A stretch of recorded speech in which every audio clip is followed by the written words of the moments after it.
and Hello. And should we give ourselves a few more minutes, or do you want to begin on time? I know we'll probably have some more that'll be trickling in, but I would say Yep, here's somebody. Give it another minute or so, but yeah, we can start shortly, and then they can catch up as we get online here. So Right, that Tiffany Reagan just joined us. Do you guys all know each other?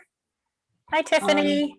I know a few people. Most of us, actually, I know myself. I've just kind of met everybody last week when we had a property owner Zoom meeting. So okay. So Patty, is this being recorded? Yes, it is. Yes. Oh, I see it now up in the corner. Okay, Yeah. a couple of my neighbors wanted to join and couldn't, so that'll be Yeah. good. No, we'll I'll be turning it around and uploading it, and then I'm hoping that we can get your email addresses so that we can get you on our newsletter mailing list, so you can keep a track of what we're doing, just so you know what's going on. There's no cost or commitment there, but you also might want to let me know if you want me to send it to anybody, or if there's anybody else you want to be put on that mailing list, because I run that mailing list. We can probably get started now as people come into the meeting, and that will have they can catch up as they enter. So right, why don't you go ahead and kick us off, and then I'll chime in. All right. Hi, everyone. For those who may not know me, my name is Patty Bruner. We are joined this evening by Jessica Stone, Ron Wilson, and Dave McDowell.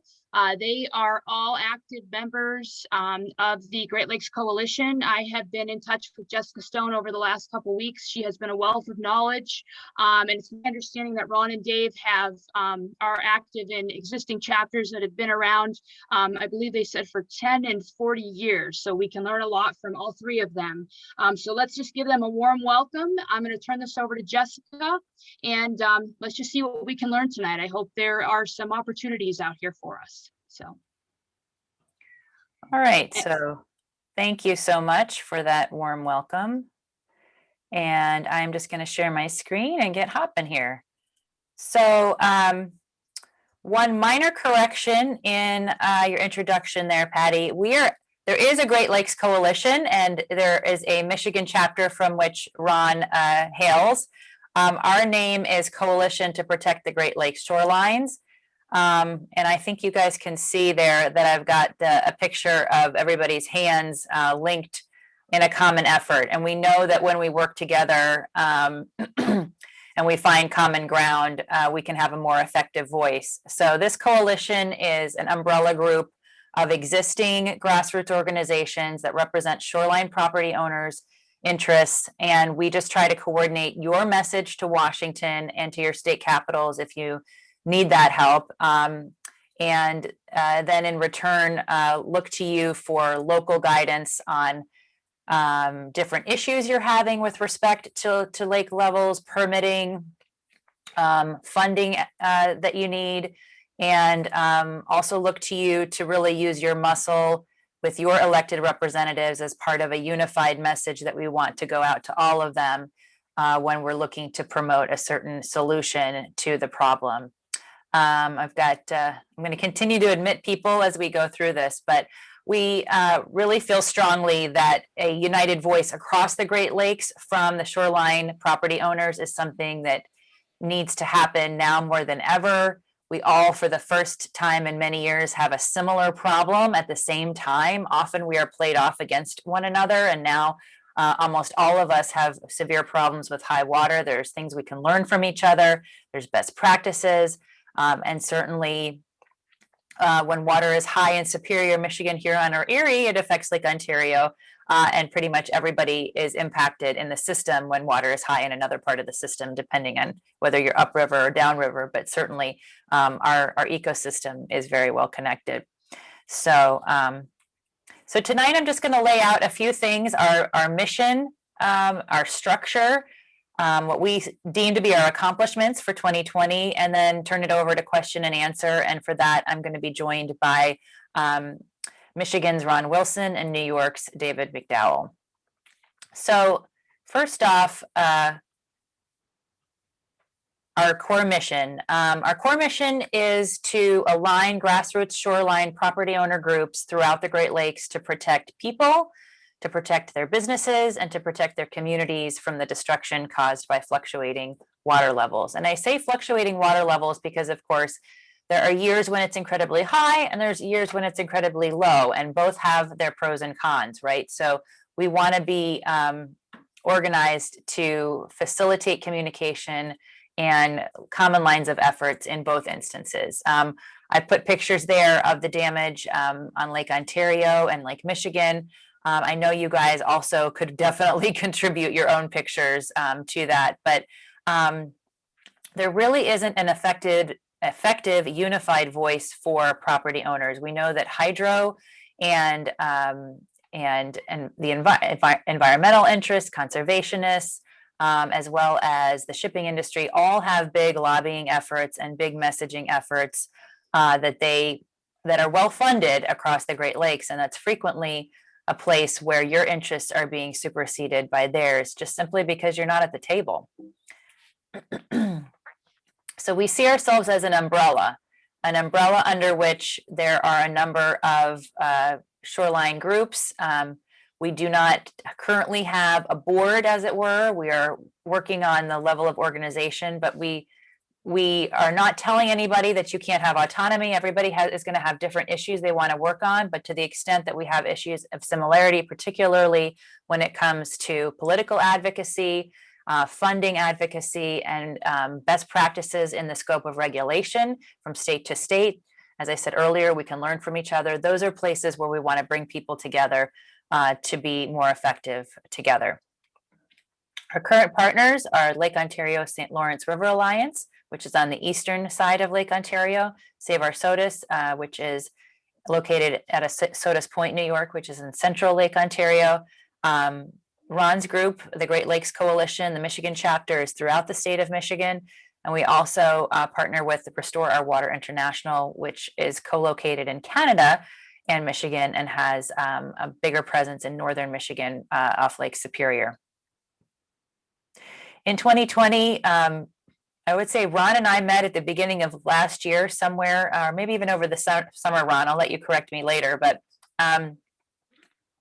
we spent a lot of time advocating through the regulatory process on Lake Ontario. There's a regulation plan for Lake Ontario that allows a dam to let more water out to alleviate some of the pain. And the same is true of Lake Superior. The other lakes, as you may know, do not have that ability. And so we worked on coordinating resiliency studies across the area, supporting federal legislation through the Army Corps of Engineers for that effort, as well as supported the creation of a revolving loan fund where homeowners can borrow against their mortgage for immediate mitigation and resiliency needs. We've also spent time, giving our message throughout the Great Lakes in major papers such as the Buffalo News, the Michigan papers, through op-eds, media coverage, and just having a greater shoreline property owner voice. That's our focus. We also held numerous webinars on spring 2021 flood forecast, how all of the lakes relate to one another, as well as regular updates on our coalition efforts in Washington, D.C. We are not done yet, and here's why.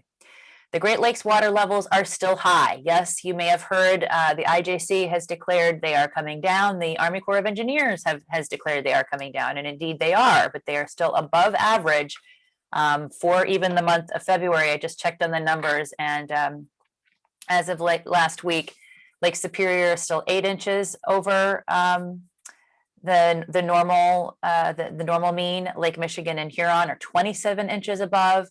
Lake Erie, where you are, is 22 inches above average, and Lake Ontario has been the lucky one this year. They're 2 inches below average in February, but of course they flooded very high in 2017 and 2019, which has given them some institutional knowledge, which we want to make sure other groups that are experiencing the pain also benefit from.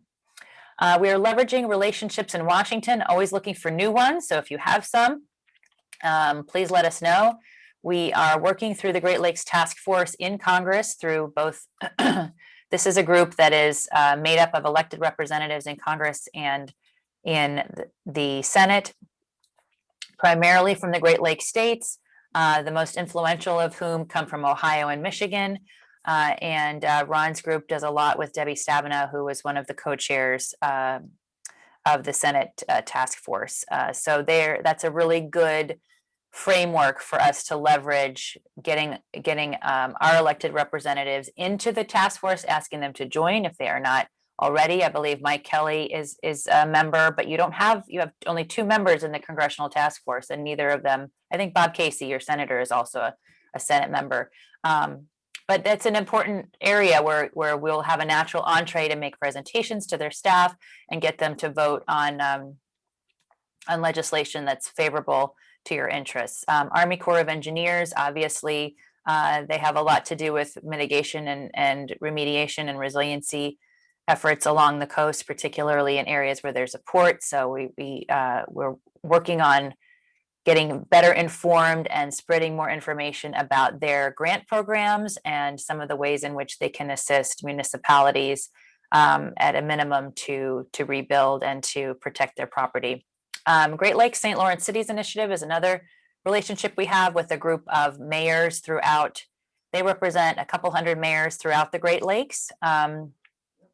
I believe that Erie, Pennsylvania's mayor is part of GLSL. I'll have to double check, but they have a lobbying arm already, and they also have a research arm. So to the extent that our interests align with theirs, we're working together with them to have a greater voice in Washington. And finally, the Flood Mitigation Industry Association is a group of literally the people in the flood mitigation industry who work on remediation. They're helpful for us to access on best practices for mitigation and remediation, on policy as well, and just to help better understand what it takes to get a region to plan and execute for resiliency, which is something that we think the new administration is going to be keen on supporting because it's connected to climate and the climate agenda.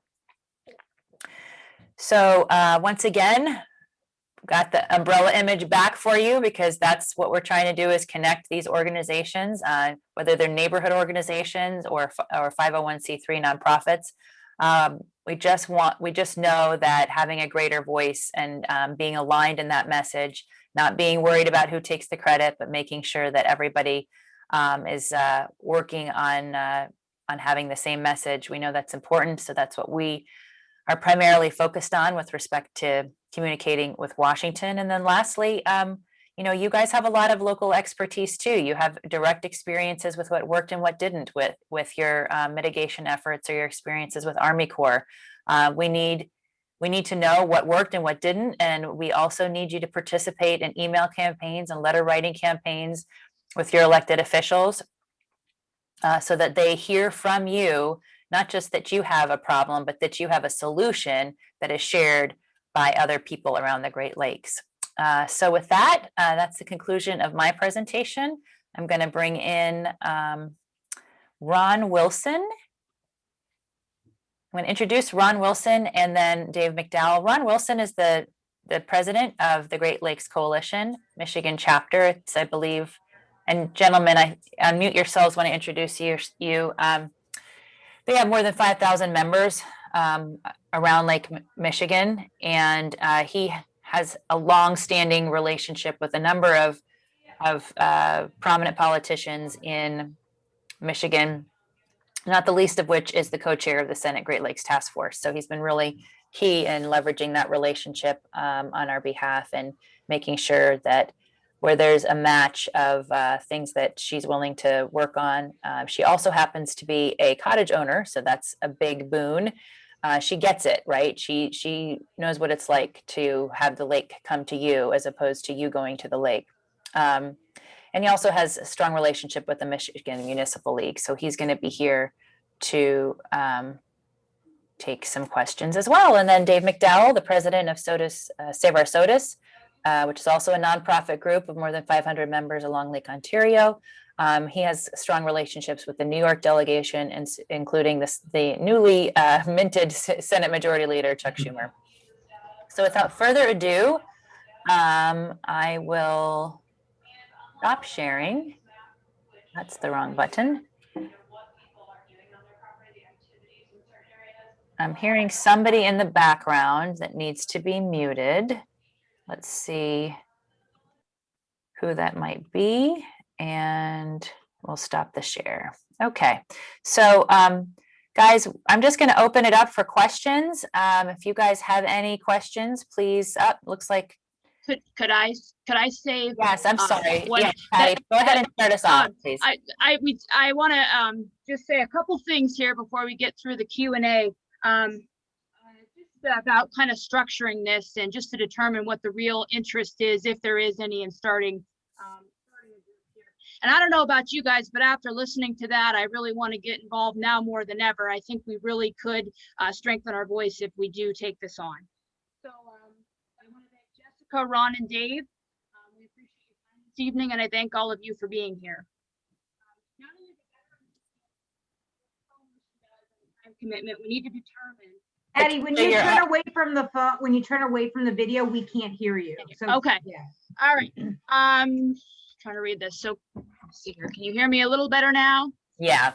All right. So I just want to make sure we have enough people to participate. So I'd like to see a minimum of 8 people volunteer. We really need to have a minimum number of people, and then hopefully build from there. I've made this very easy. I already have an online sign-up sheet for committees and additional detail of what the committees will do and what the additional roles are. I feel the structure will let us be realistic about whether or not we have enough people to participate, and also allow us to carry things out in an efficient and organized manner in the future. Mainly, I want to have 2 divisions within the Lake Erie chapter if we decide to set up a group. I want a technical committee to help with things like working with the Army Corps of Engineers. And I want to have a media relations and an elected officials outreach committee as a 2nd division. I would actually like to have 2 committee chairs one run the technical committee and one run the media elected division. And they're going to help me co-lead the entire group.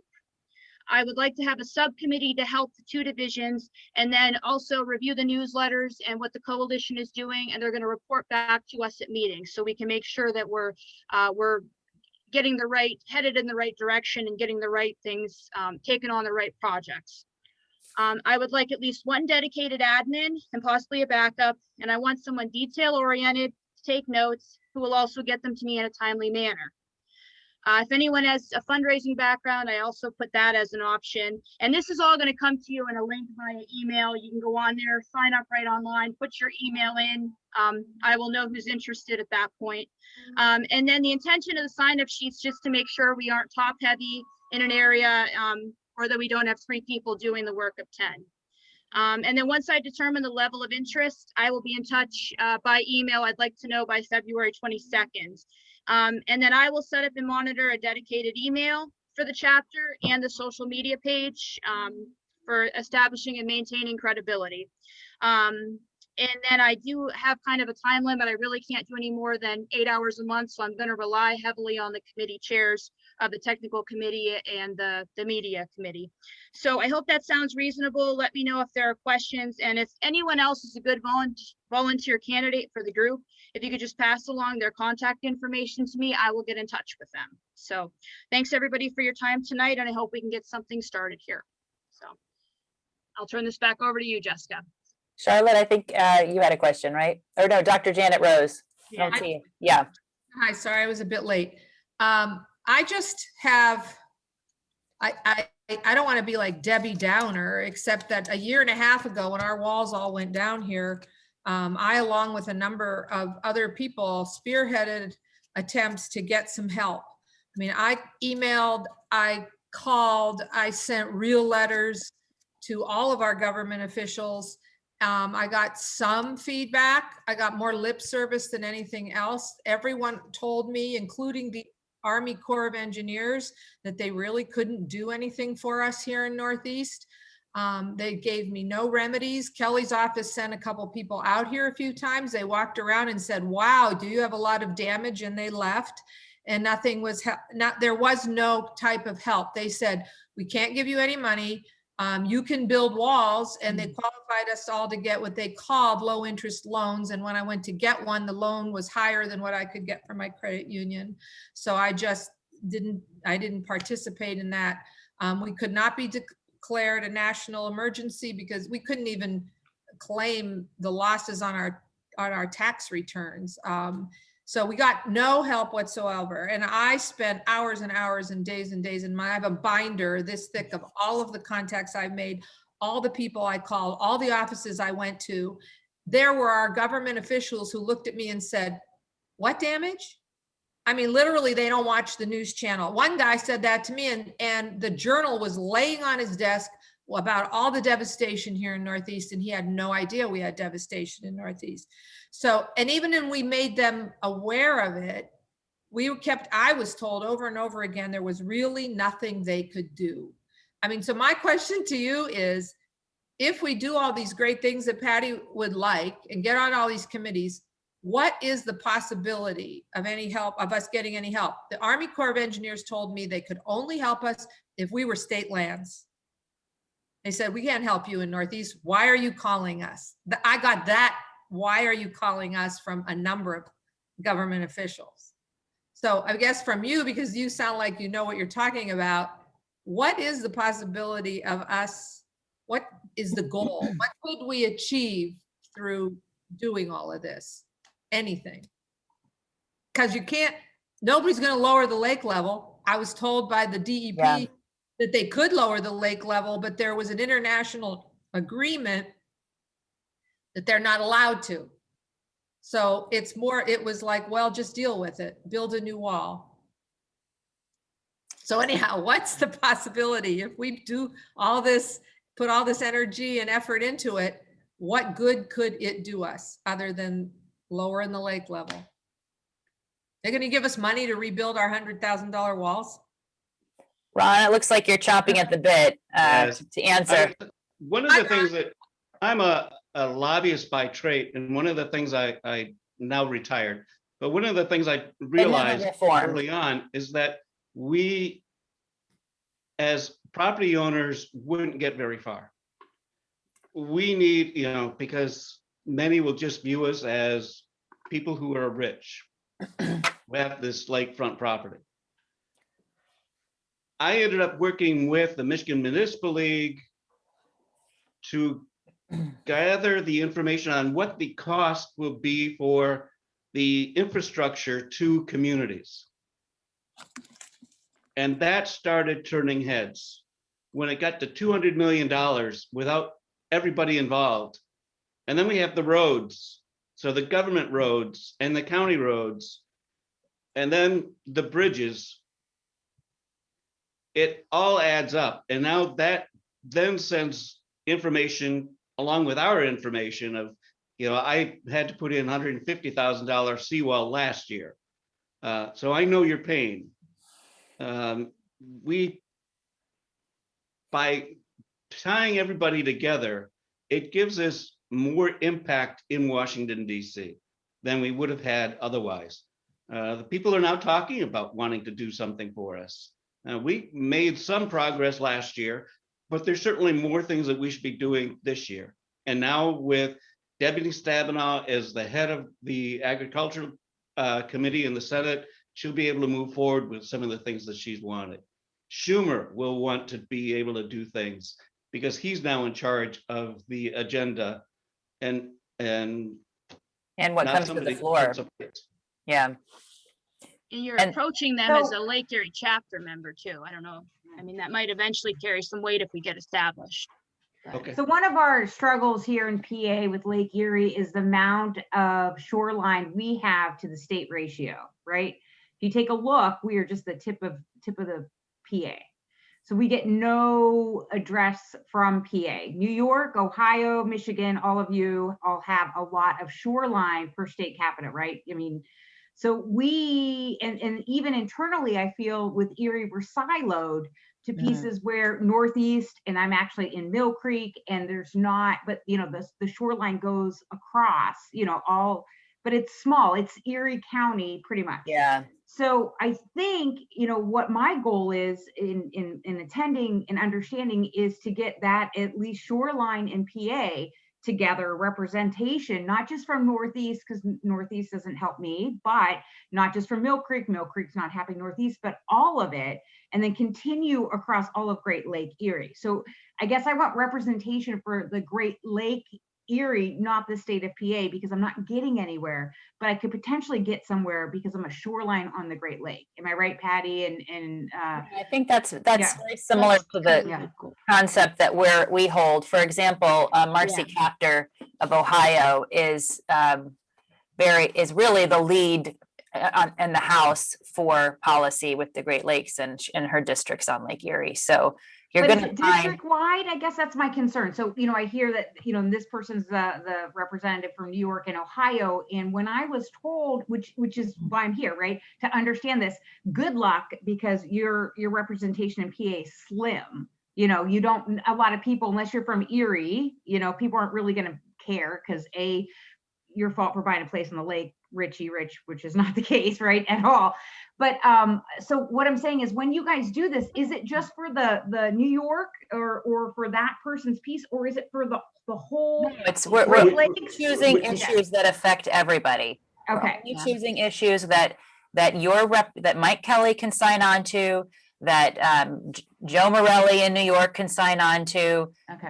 that is obvious need for all of the Great Lakes. So money Right. for resiliency planning is a big area where we think we can get money, because you have to study, you have to create a plan, and Dave can speak to this more because he's also the mayor of Sodas Point, but you have to have a resiliency plan, and then before you can even do a resiliency project.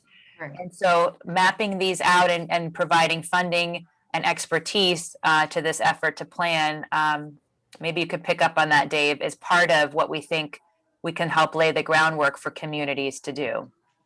Yeah, since 2018, the Army Corps of Engineers has been charged with coming up with a resiliency plan for all of the Great Lakes.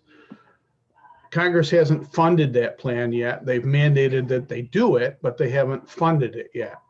So one of the things we've been working on is trying to get that funded.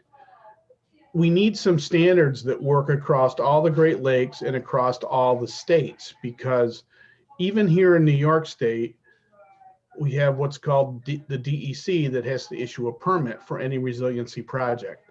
They're broken up into regions. What we can get approved in my region won't get approved in another region, and vice versa. There's no consistency, even if the shoreline is identical.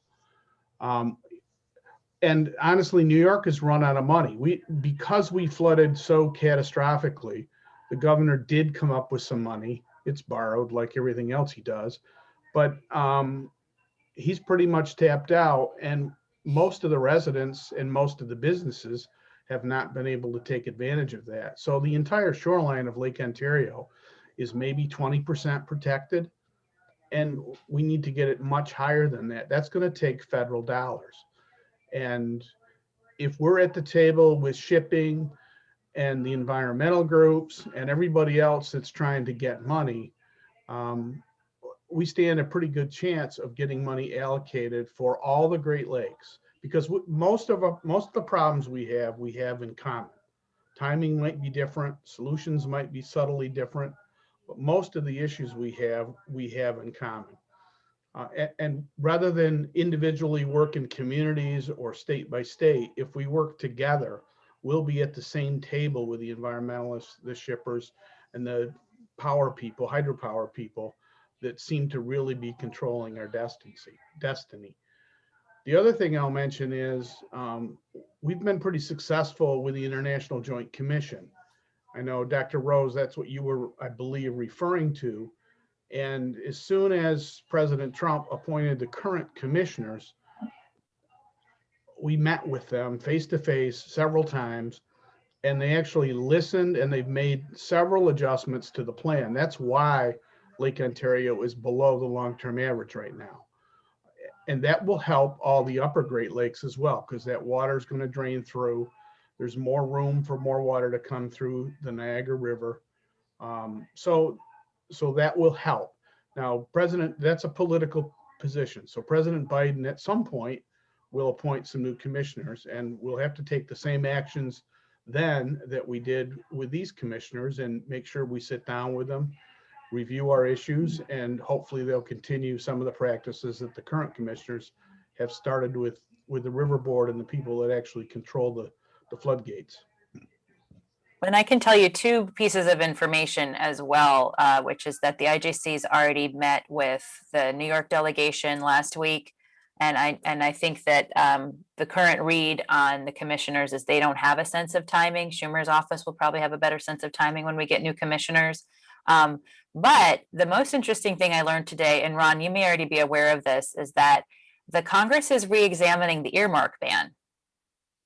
If they remove that ban, the floodgates are open. They don't have to wait for a bill on topic to have money allocated for a cause that they want to put that they want to support, which means that even the work plan that was not funded for the resiliency study in the Army Corps of Engineers work plan could actually be snuck in somewhere else through earmarking.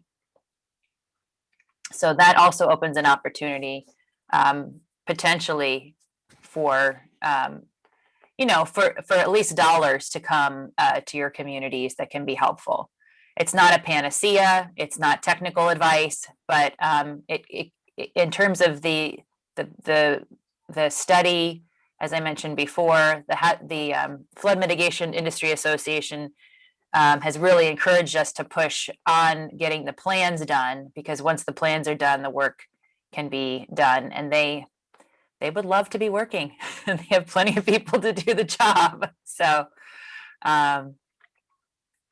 yeah. To their prior question, even if Pennsylvania or Erie County is small, one of the things we have going for us is also Lake Illinois and Indiana have small frontages, but they're gung-ho in support of what we're doing.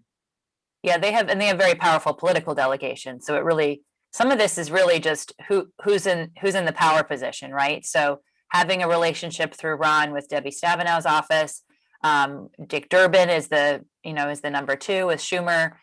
He obviously represents Chicago. If you get those three people behind something, chances are high you're going to get somewhere. What would that somewhere be? What is it that, I mean, you talk about money. They would give you money to do what with it? Execute a resiliency plan. And what would be, what's an example of a resiliency plan that will help us? New walls, new natural shoreline, the kind of protections that will withstand the forces of the lakes. How do you get a new natural shoreline? There are lots of products that will help you do that if that's appropriate for your particular shoreline. One of the problems is that there's assumptions made about every shoreline being made resilient in the same way. And the reality is it needs to be done a different way depending on the type of shoreline that exists. And the transition from one geology to the other, a word I can't say well, needs to be done right so that the shoreline protection in one area doesn't destroy the shoreline in another area, which we've seen on Lake Ontario often. Yeah, you can push the water from your property and end up creating a problem for somebody else. So increasingly, there's a philosophy that there needs to be a plan that everybody fits into in order not to do that. Then I have a question for Patty. We've got some people here, not as many as, obviously. Uh-oh. You muted yourself. What's that? Sorry. So I'm sorry about that. So we've got, people who are attending here. I'm sure we all would like to see more, but I almost feel like for at least my group, right, I'm the only representative in that area. Summertime is going to be the time when I can, talk about this and kind of, circulate the idea and gain more members. Winter is difficult, right? No one's down at the cottage. Ours are usually seasonal cottages. So I would love to say, hey, let's see what we can do now, but also open it up to once we circulate this in the fall, you know, I think we'll get a larger attendance and it'll continue to grow, right? But Yeah. yeah, so I don't want to discontinue it if we don't have enough people today, you know, the 8 that I'm you losing need. volume. I appreciate you you mentioning that. And Tiffany, I wanted to talk to you. I was gonna send you an email about some of the things you brought up last week, some of the concerns you have. And I have a couple contacts I wanted to give you for that. But I just some people that might be able to help you. I wanted to mention this is, I know we have people that aren't here tonight that have planned to be here. I eventually would like to actually see this, open this up to Erie, all of Erie, all across the PA, you know, shoreline. But I do want to kind of have a basis together, and I'd like to get, one of the reasons for having the meeting last week was to kind of get some updates to our documentation from 19, and we really weren't successful at doing that. The meeting was all over the place. But the goal really was to start west and head east so everybody understands, you know, where we were at in 19 and where we are now. But the goal would be to really get kind of a foundation and a structure built now over the next couple months, then open up to more people. And I do truly believe that we may find more of a political voice if it's not just in Northeast or just Mill Creek. So that would be the plan. If we, I don't think, and this is just my thought, Patty, if we start east or, you know, west and move east, the east people are going to say you took too long, or it's all about Yeah. Northeast. I think right from the No, beginning. No, and we the say, point was just, yeah, this was an yeah. email list for people Yeah. from Northeast. So I just wanted to have kind of an update on, you know, where we were, just to have kind of an understanding of the types of work that people were doing. I mean, when we are talking to people about things that, you know, finding a solution, we want to be able to prove that we have done work on the shoreline and show some of the before and after. So that was kind of the reason for having that meeting. You know, just so everybody has an understanding that people are doing some work around here. And that's the other thing too. Everybody is really stepping up and trying to improve their properties. And I think that that's important for people, the Army Corps of Engineers, and for officials to see. We're not just sitting around looking for a handout. We are actively protecting our properties, but we would like some protections to help the money that we've spent, you know, make sure it doesn't get washed into the lake if possible. So All of this that makes gets sense? easier in the summertime, and it also all gets easier when there's high water. Yeah. It's tough when there's low water, normal water, not low water, and in the wintertime. But that's one of the reasons why I don't think we've been represented as well as we need to be by our elected officials, because our voices are heard in the summertime and then we go away. And, you know, they're all human. They only listen to the loudest voice at the moment when the opportunity arises. And all the appropriations bills, as I'm learning now, happen now. Yep. when we're silent. So turning us all into a year-round activity with the same energy is important, and that'll take time, but it's absolutely doable. Sorry. One of the added benefits with the 5 states or 6 states that are involved in this is that we get to share best practices, and also best practices legislatively or actions taken by your natural resources department, and share what others are doing or not allowing. So we can work together on that and make sure that people understand, okay, right now in Southwest Michigan, there are townships that are putting forth rules that you can't do any armoring. You can't put up seawalls, you can't put any revetments.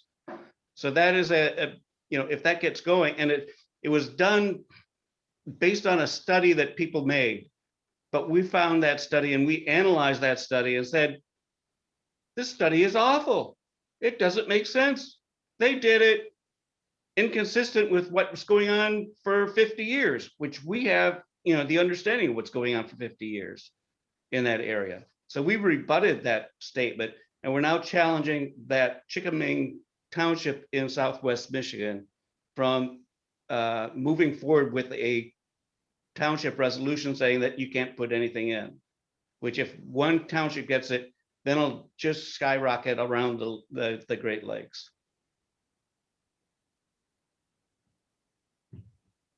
Yeah, I've been, and we've been, that was basically the majority of the news from Michigan in the last week that I aggregated in the newsletter. So you'll find a good smattering of coverage if you look at our latest newsletter on Michigan.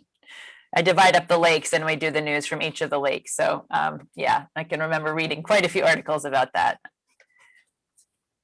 I have a couple of questions, and it may be a little bit too much to try to answer right now, but it sounds like that, Ron and Dave, your groups have been in place for some period of time.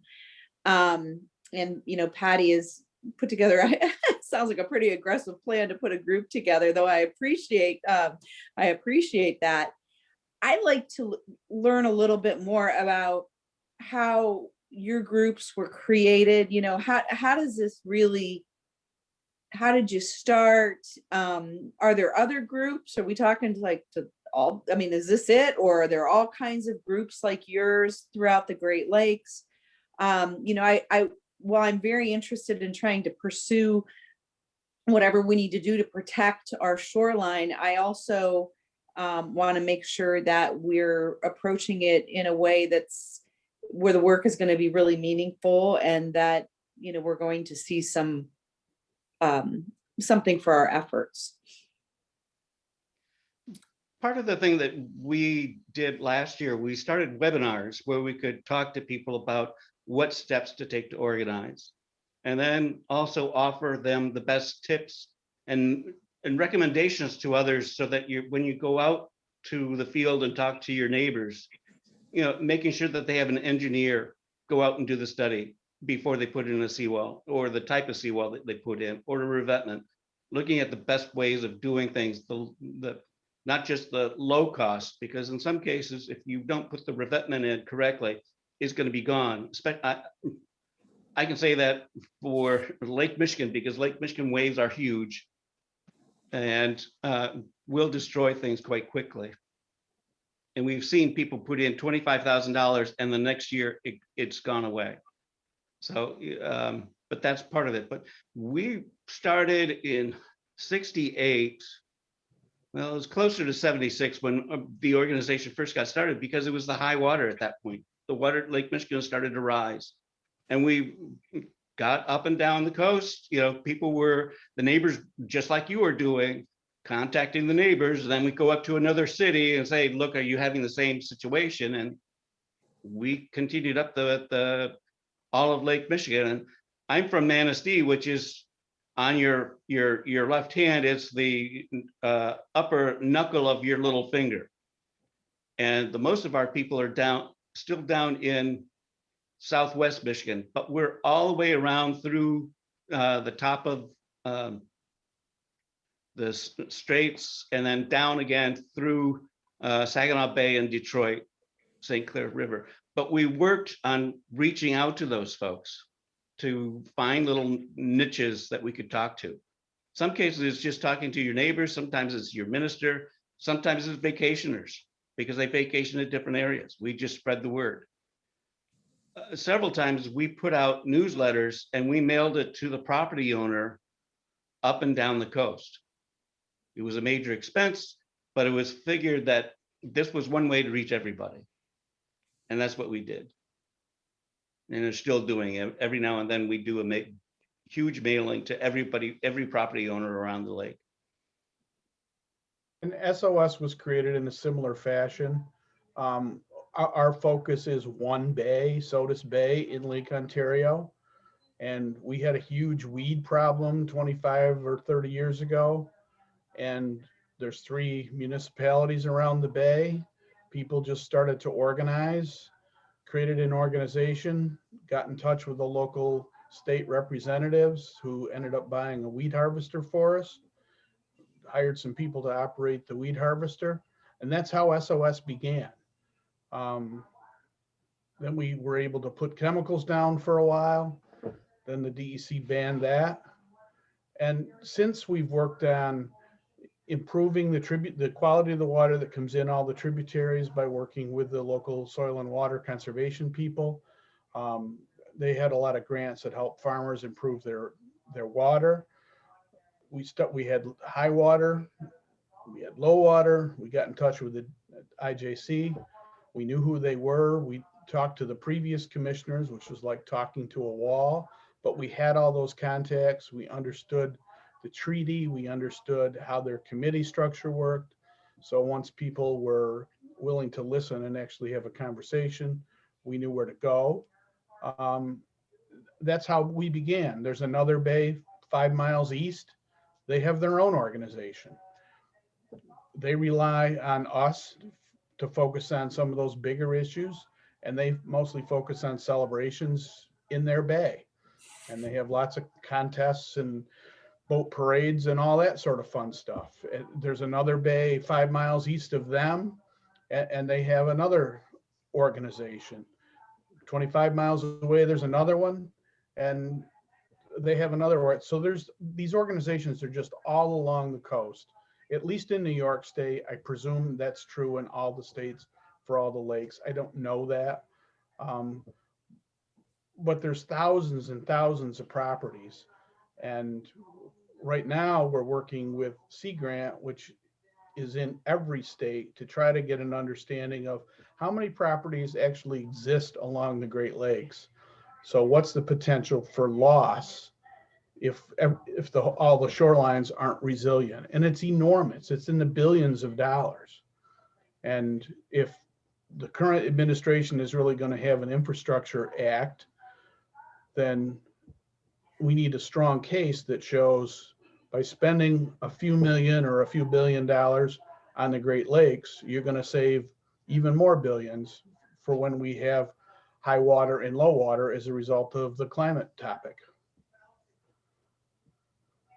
Yeah, and that's what's also made us believe that we need more voices on the same page now, because we're in an administration that is at least telegraphing that they want to listen to ideas that have to do with making communities more. I'm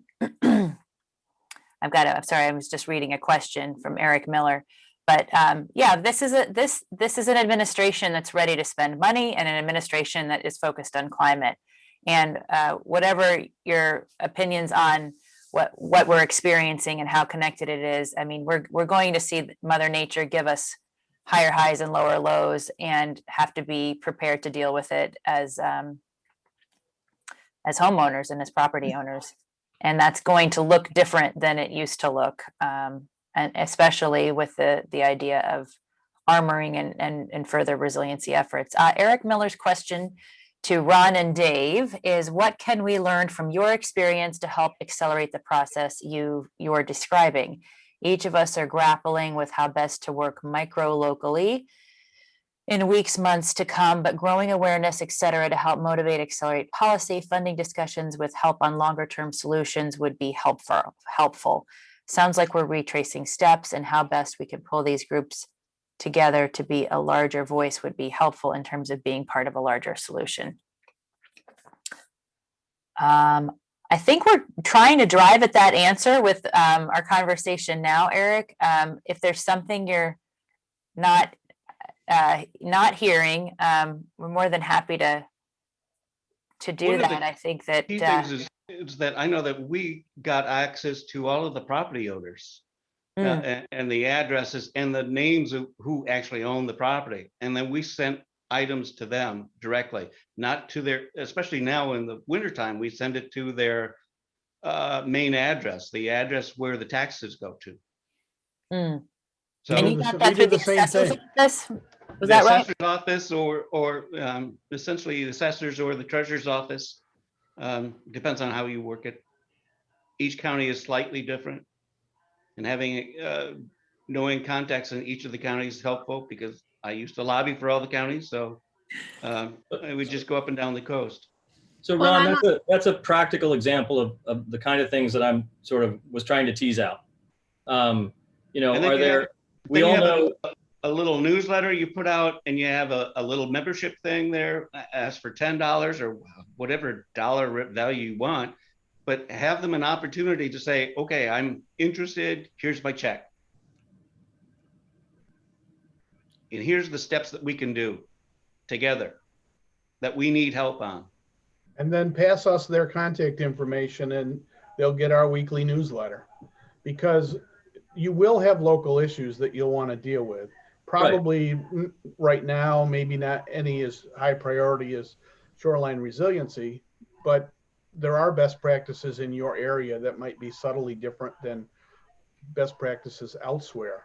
So finding ways to organize people so that we can all band together as a common voice in Washington.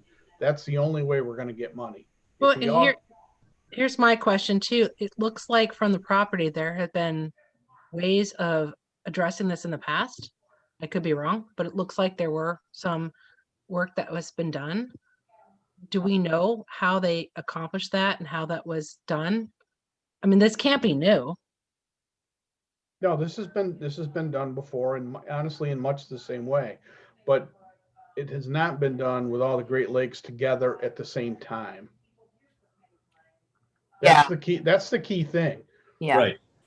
Right. So part of it is trying to figure out, you know, while we solve this in a larger shared context, you know, also sharing lessons learned for those that have, you know, attempted to mobilize and work, you know, more locally, you know, the kind of sort of like specific actions that, you know, worked or didn't work, the kinds of specific protections that work or different work. I mean, the geography of the lake is different for the different lakes, and the shorelines are different, you know, certainly across the board. But we share that, you know, collective problem. And if we can, you know, accelerate some of the grassroots, you know, local activism that, you know, others have found useful, that knowledge sharing just, you know, helps accelerate this while we, you know, build up a larger shared story to try and, you know, go after a more holistic problem. So I'm trying to sort of break this down, like the things we can do, you know, relatively quickly, while at the same time we can, you know, look for, you know, medium or longer term solutions going forward. Well, clearly, one of the things that, you know, especially now with Zoom being able to do things, you know, having Zoom meetings and talking about with your planning department, what is going to be permissible for construction and when, and the time frame for doing permits. You know, this spring, people will probably want to be doing something. So you can arrange something, and here's an event to go to online. Here's the information, sign up for it, get to it. That way you also participate with your planning department and know what you're doing, what they're doing, and then enlist them and your community leaders. I know last year we had one small community of 20,000 people, no, 9,000 people, say that they had potentially a $40 million infrastructure cost to them if the lakes, if Lake Michigan continued to rise. So you then enlist them into supporting whatever action you're doing and getting them involved. We were also successful by using our local county emergency management group. Good point. They were able to band together with some neighboring counties, and that's really how we got the money from the governor that we got within New York State, was because of all the money all the emergency management groups were having to spend. I was just going to suggest that I'm sure Ron and Dave and some of our other leaders would potentially, and I know Dr. Rose has another question, would absolutely be able to make themselves available in another webinar if that's helpful. I think the important principle there that Ron always talks about is sort of give people something and then ask them for something. And it doesn't have to be a big ask, but it makes them feel invested. And that's part of his rationale for asking for the $10 donation or something, you know,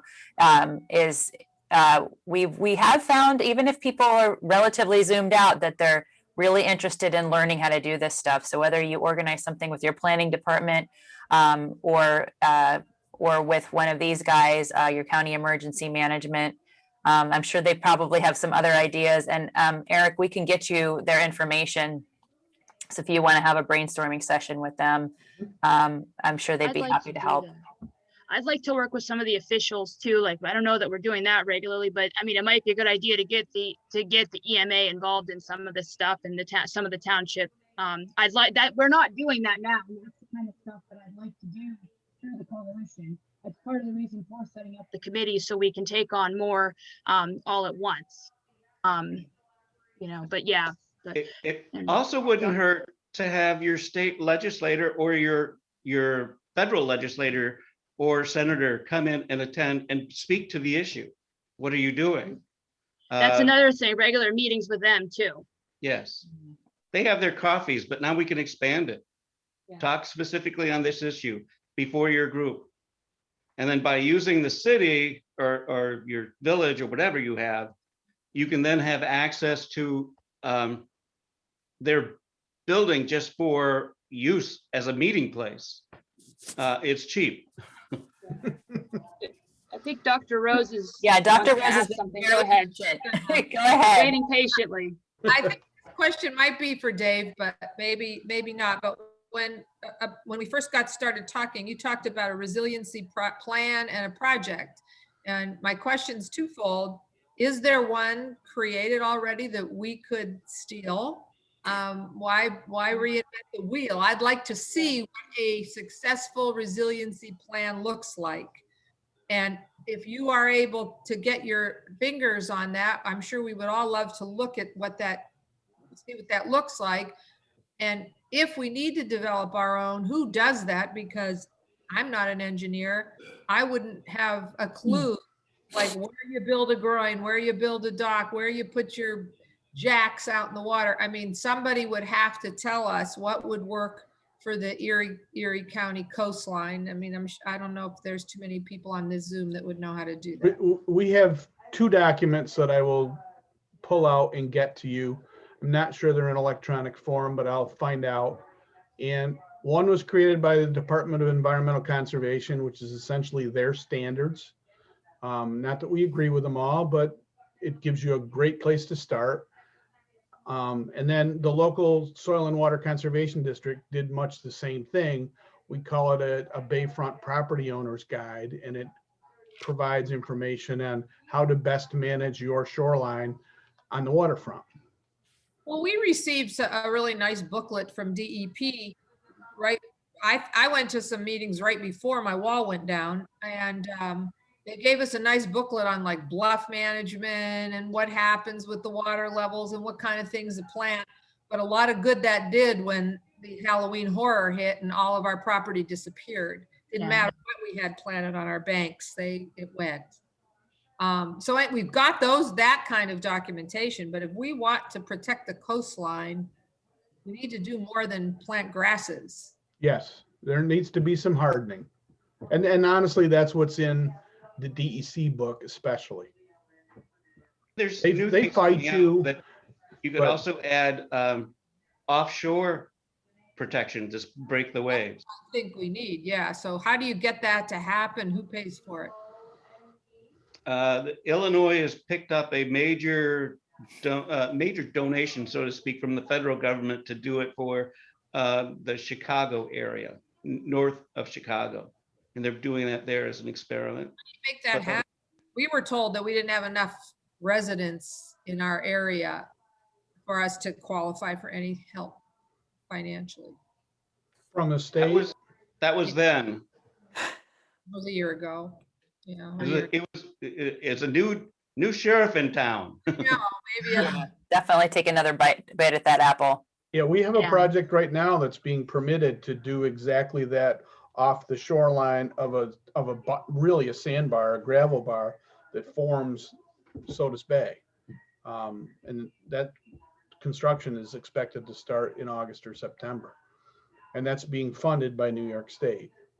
So it is possible. It's been talked about for 15 years, and it's finally happening because we had so many problems. I think aren't those break walls at Presque Isle, wasn't that a Army Corps of Engineer project, or they've done that? Those seem to be fairly successful out there. Let's extend. Break walls are more detrimental for sand flow than other forms. Revetments Yes. are better. They're more resilient. I don't think the break walls of Presque Isle actually are classified as successful. Okay. I think, yeah, they're not classified as successful. I did a limnology study at Lake Erie, and they actually were more detrimental to the Presque Isle like you said, the sand and the flow than they were actually in what they needed to do. They needed to be farther out, all these things. So that's not helpful. And I don't think that would help us. But like you said, there may be other options. Yeah. Charlotte has a question. Yeah, do we know, I guess this is more for the local folks here, but do we know if there are any groups already established anywhere along the Pennsylvania shoreline that we could get in contact with, or is there a way to get in contact with them? Or if not even along the Pennsylvania shoreline, you know, our immediate neighbors, like in, you know, the you know, Geneva, Ashtabula, Ohio area, or, you know, immediately to our east in, you know, Ripley, Fredonia, Dunkirk, you know, they many of those, or at least some of those communities have, you know, the same, I'm sure they have the same issues, but they also have, you know, things built along the lake that they have to protect, not just homeowners. So I just wonder if there's a way to figure out if there's already, you know, a grassroots effort somewhere else in our neighborhood, our larger neighborhood, that we could, you know, try to get involved with, or at least Do a connect with. Facebook search. I want to, yeah, Yeah. I wanted to ask Dave that question a little bit ago when he was, because he's obviously on Lake Ontario, and he mentioned a lot of chapters that were to his, Dave, you want to mention the United Shoreline Group? pardon me? Yeah, Dave but- McDowell, do you want to mention United Shoreline? I don't know that Well, I they're was still gonna say, active. Well, I know he mentioned a lot of chapters to his east. Yeah, I'm talking, but I United was Shoreline wondering- is I wondered if you knew Buffalo if there area, was- right? If there was chapters from Buffalo south along the Lake Erie shoreline. I don't know of any along Lake Erie, but there's a group called United Shoreline, and they also have a sister group called United Shoreline Ontario. So they're out of both Canada and the United States. I think if you do some Facebook searches using the names of the communities that you think might be having similar problems, that you'll find some groups. You know, Yeah, try I've been- searching on Lake Erie and things like that. Facebook is cheap, it's easy, it's a great way to communicate with a lot of people. And at least here, all the groups have some Facebook presence. Some are better than others. A lot have web presences, but not everybody. So, I would suggest you also contact your county planning department, good idea. or the counties up and down that lake, or the soil erosion folks, because they would know if there are actual groups that are formed to do that. I think I asked that one time and I think I was told, I wasn't really given any other information. So I don't know that there are in this immediate area, but Yeah, in Michigan, we have the soil conservation groups and also the county planners that have a list of people that we can, of organizations that we work with. Find the Pennsylvania Sea Grant chapter. That's a good one too. They might help. they have some webinars coming up too that I was gonna email to you guys. I don't know if you saw that. They've got one, I think the next couple months, they've got one like the last Friday of the month too, that are on some bluff management and that if you guys are interested, I sat through one of them. They've had one so far and it was a good review. So. Yeah, I think they also have access to data and grad students. If they don't, and if enough people present a problem, they're more likely to look into it. So I think having a good relationship with them is important. The other thing I was going to bring up, Ron, is that wasn't there a chapter of the Great Lakes Coalition that's now defunct out of Erie? Didn't we have somebody that had reached out to us? So yeah, the only contact we've gotten in the last year and a half has been really from is that group. And I don't think we basically were really excited to talk to you because we are not aware of anything but small neighborhood groups that are organized. And I've been actually combing through Facebook myself trying to find any additional groups, and it's difficult not knowing all the town names. I mean, I've been looking for lake groups or property owner groups. You have a lot of realtors.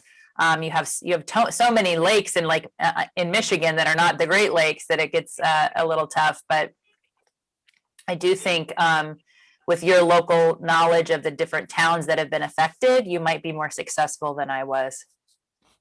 Can I mention too, that we had gotten this contact, actually a colleague of mine.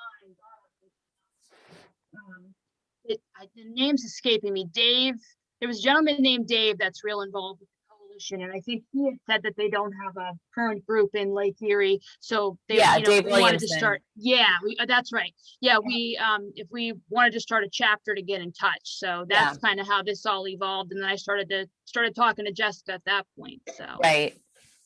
Yeah, and you know, you can call it whatever you want if you decide to formalize. We're just looking for support of some of these big picture things from your region, because we know that if you can mobilize and make sure that if you're carrying the same message to your elected officials that we are to ours, and they invariably they just need to hear from more states and more regions.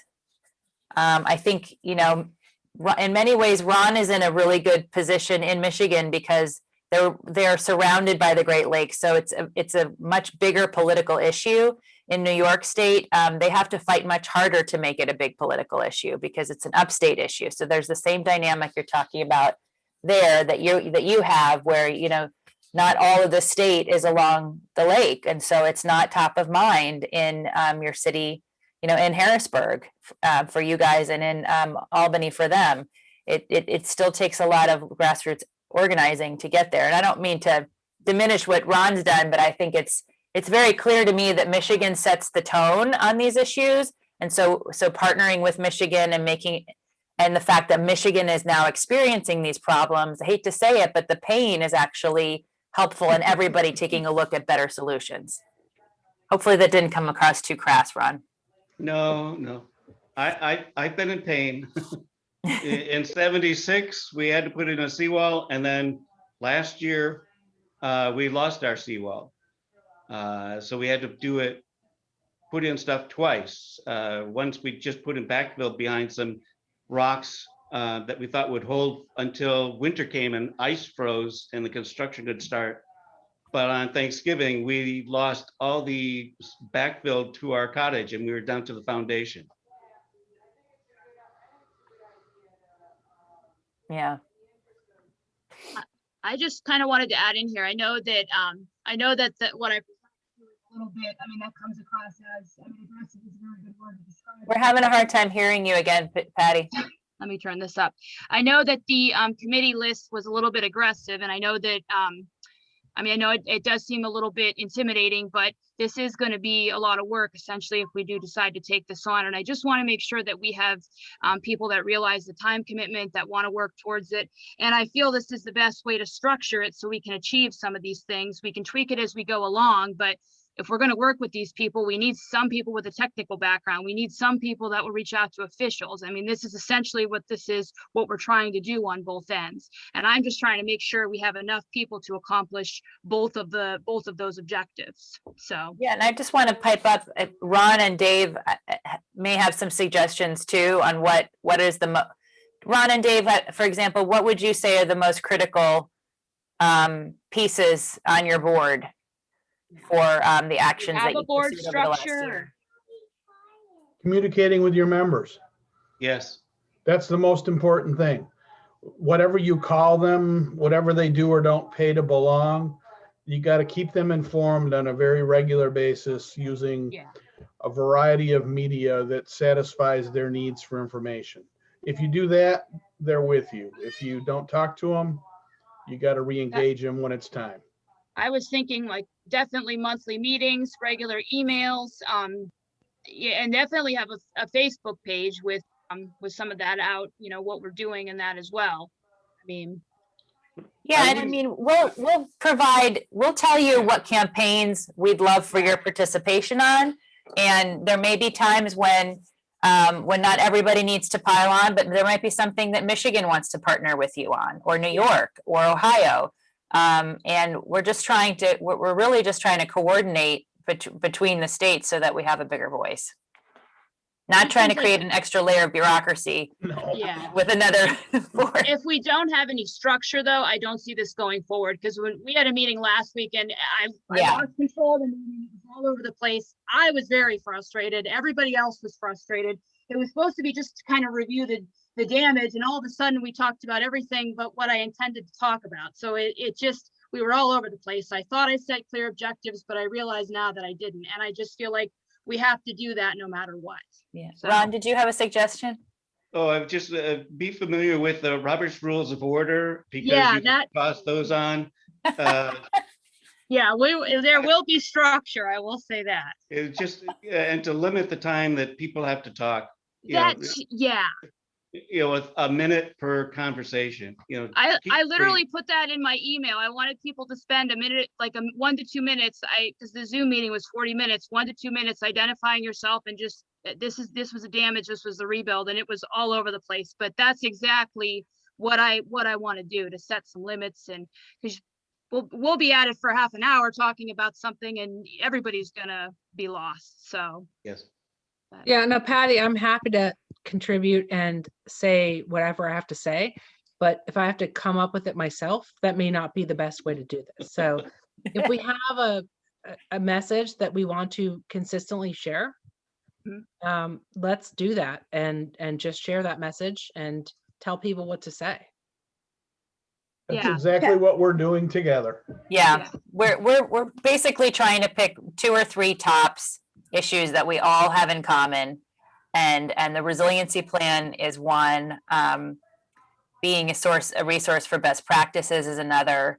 So those I think, fair to say, those are some big ones, because last year we had a lot of little ones and we got a lot of them knocked off. So we're ready to sort of take on just the role of helping to keep one voice together on the need for resiliency and how the plans need to help each other and not hurt each other. One question I have for Dave, Ron, and Jessica, just if you could, and I'd like you to be kind of blunt with us on this. After you've heard our concerns, the issues you've seen, I mean, we have people that are interested in taking something like this on. We're not sure to what degree yet, but they are interested in doing something.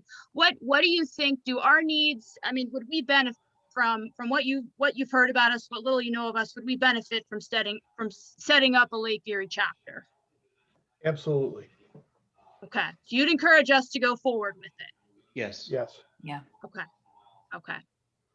Patty, I don't know if you got my email, but one of the first things I think we should do is to try to identify who we've even communicated with on this.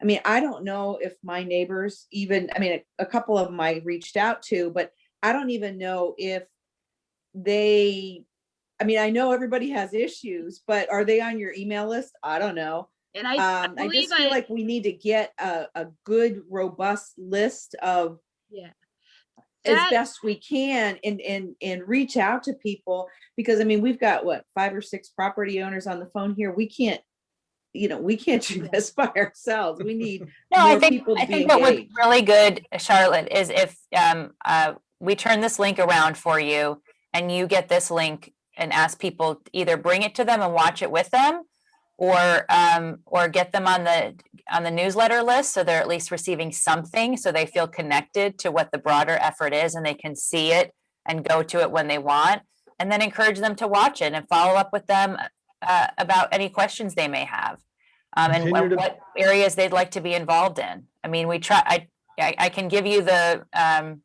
we can just boil it down to the beginning without the Q&A, so you can just make the presentation there and just show them. That should be about no more than 5 or 8 minutes.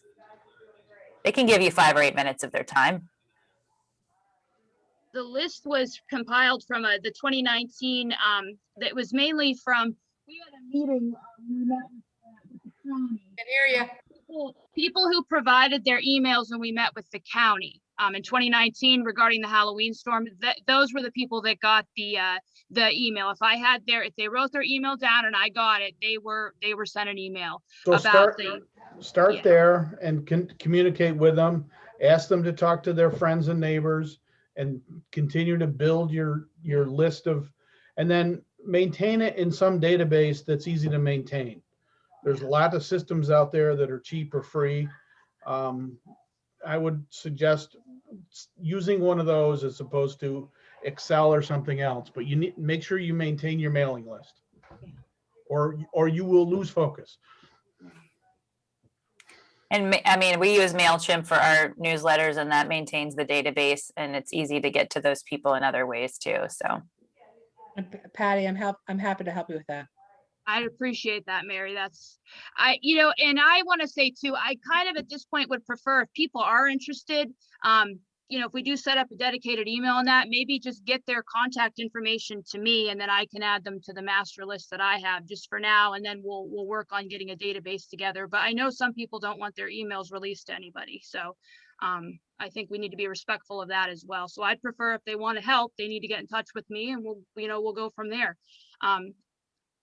And we'll be able to get you a copy of this video, and then you can figure out if That'd it's be great. helpful. And ask people which way they want, what's their favorite way of getting contacted, whether it be text, phone, or email. I Yeah, think the email what I set up online, the sign up sheet, I don't know if they can put a preference, but I think they can put phone and email in too. So then I will know I if just people know sign there's up. a lot of retirees who would love a phone call. Like some of the people we deal with are not big email people. There's Yeah. there's a lot of people. Yeah, who and I do have some people that do they're want me not to going to check communicate it with very them. often, or they're Yeah. just busy with other things. So sometimes another mode of communication is preferable.